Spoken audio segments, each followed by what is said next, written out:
आणि DGCA ने जी माहिती दिली त्यानुसार या विमानानं अहमदाबादहून सुमारे एक 1:15च्या सुमारास उड्डाण केलं होतं आणि त्यानंतर ATCला डिस्ट्रेस कॉल आला आणि त्यानंतर ATC कॉलला कोणताही प्रतिसाद मिळाला नाही. ते विमान दुर्घटनाग्रस्त झालं. त्याचे दृश्य आता आपण पाहतोय.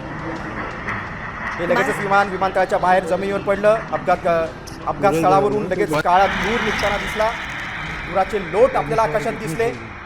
242 प्रवाशांना घेऊन जाणार विमान होतं. सभी हमसे सहयोग करें, जितनी पुलिस उसके अलावा जितनी भी agency, army, BSF, CISF, corporation, collector office के सभी स्टाफ सभी यहाँ काम में लगे हुए हैं. प्लीज़ हमसे सहयोग करिए और थोड़ी सी हमारे लिए जगह बना के रखिए ताकि हम एम्बुलेंस को ग्रीन कॉरिडोर बना के हॉस्पिटल तक पहुंचा सके. Thank you.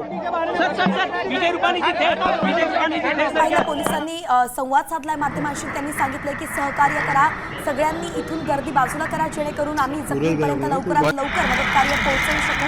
आणि इथे आपण पाहतोय आवाज सुद्धा मागे होता, अनेक ॲम्ब्युलन्सचा आवाज येत होता जेणेकरून पटकन लवकरात लवकर इथे जे जखमी आहेत त्यांना नेता येईल. हे दोन दृश्य आपण पाहतोय सध्या मेघानीनगरमध्ये. सध्या काय परिस्थिती आपण पाहतोय, विमानाचा अगदी चक्काचूर झालेला आहे. संपूर्ण काळं विमान पडले या ठिकाणी आपण त्याचे जळालेले भाग या ठिकाणी आपण. आणि गुजरात सरकारने स्पष्ट केलेलं की सगळ्या यंत्रणा या सतर्क झालेल्या, सगळ्यांचं लक्ष आता बचाव कार्याकडे आहे.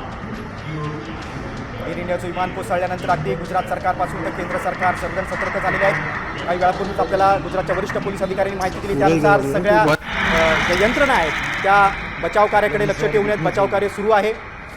या विमान अपघाताचा फटका इतर रहिवाशी इमारतींनाही देखील बसलेला आहे. आणि तिथली दृश्य आपण पाहतोय की जे जळालेलं सामान आहे ते कशा प्रकारे बाजूला केलं जात आहे जेणेकरून या संपूर्ण विमानाच्या मलब्याखाली जर कुणी प्रवासी आहेत, जखमी आहेत, जे अडकले असतील तर त्यांना काढता येईल, त्यांच्यापर्यंत मदत पोहोचवता येईल. 242 प्रवासी होते. अतिशय मोठा आकडा आहे. 242 प्रवाशांमध्ये वैष्णवी काही परदेशी नागरिक होते, त्यामध्ये 52 ब्रिटिश नागरिक होते, एक कॅनेडियन नागरिक प्रवास करत होता अशी देखील आता माहिती समोर आलेली आहे.